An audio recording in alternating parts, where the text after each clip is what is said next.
আসসালামু আলাইকুম সবাইকে কৃষকের আশ্রয় ইউটিউব চ্যানেলের পক্ষ থেকে আন্তরিক শুভেচ্ছা এবং অভিনন্দন।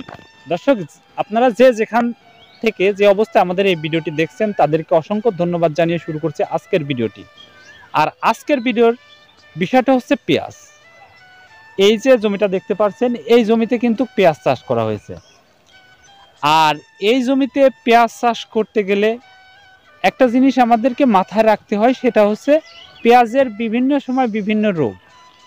আর এই রোগগুলোর সঠিক সময়ে সঠিক পরিমাণে কিন্তু সার কীটনাশক দিতে হয়। তো এই জায়গার যে জমিটা আছে, এই জমিতে আমার এক বড় ভাই, উনি কিন্তু উনারই জমি, উনি কিন্তু এখানে পেঁয়াজ লাগাইছে। তো উনি দেখতে পাচ্ছেন যে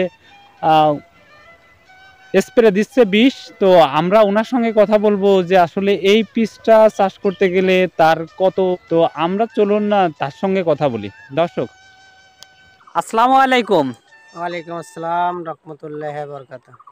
ভাই কেমন আছেন? আলহামদুলিল্লাহ। ভাই, আপনি তো দেখছি যে পেঁয়াজের জমিতে স্প্রে করলেন। জি, তো পেঁয়াজের জমিতে আজকে কি কি স্প্রে করলেন? স্প্রে করছি আজকে ফ্লোরা দিছি আর ক্রোক স্যালাইন দিছি আর একটা বিষ দিছি।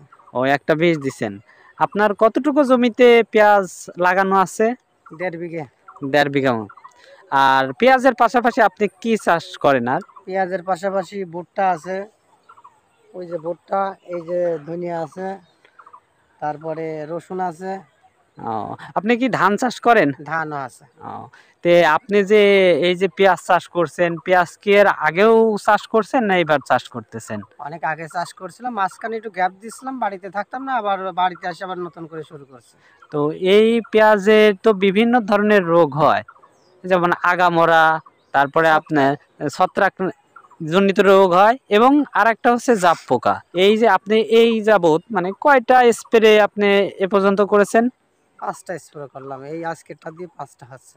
ও, প্রথম অবস্থায় আপনি যে স্প্রে দিছিলেন 3টা স্প্রে, সেই 3টা কি? 3টা দিছি কাইসিন, আর হচ্ছে জোয়ার, আর হচ্ছে ক্রোক স্যালাইন। এই 3টা দিয়ে, এই 3টা দিয়ে তিনবার স্প্রে করেছি। তার মাঝখানে আসলে নোনা দিছি। নোনা দেওয়ার পরে এই যে আমার পেঁয়াজ এখন বড় বড়, এখন আসলে পেঁয়াজ এখন এই মুহূর্তে আসলে এই যে আবার ফ্লোরা দিলাম, পেঁয়াজটা একটু হয়েছে, কটা কটা হয়ে যাচ্ছে, সেজন্য একটা ভিটামিন দিয়ে একটা স্প্রে করলাম। পেঁয়াজ আল্লাহর রহমতে খুব যথেষ্ট পরিমাণ ভালো পেঁয়াজ হয়েছে।